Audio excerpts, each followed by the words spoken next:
రాజు తలుచుకుంటే దెబ్బలకు కొదువా, కేసీఆర్ రాజకీయాలకు భూములు కరువా అని వైఎస్ఆర్టీపీ తెలంగాణ పార్టీ అధ్యక్షులు షర్మిల ట్విట్టర్ వేదికగా ప్రశ్నించారు.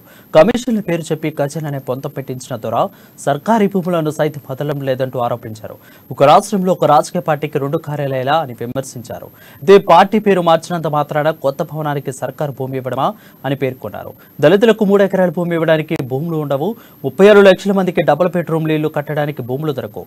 అద్దె భవనాల్లో నడుస్తున్న గురుకుల ప్రభుత్వ కార్యాలయాలకు భూములు ఉండవు. చివరకు జర్నలిస్టులకు ఇవ్వడానికి స్థలాలు దొరకవు. కానీ దొరవిలాసాలకు, పార్టీ కార్యాలయాలకు, ఎక్సలెన్స్ సెంటర్లకు మాత్రం అడగ్గానే భూములు దొరుకుతాయంటూ ట్విట్టర్ వేదికగా ప్రశ్నించారు.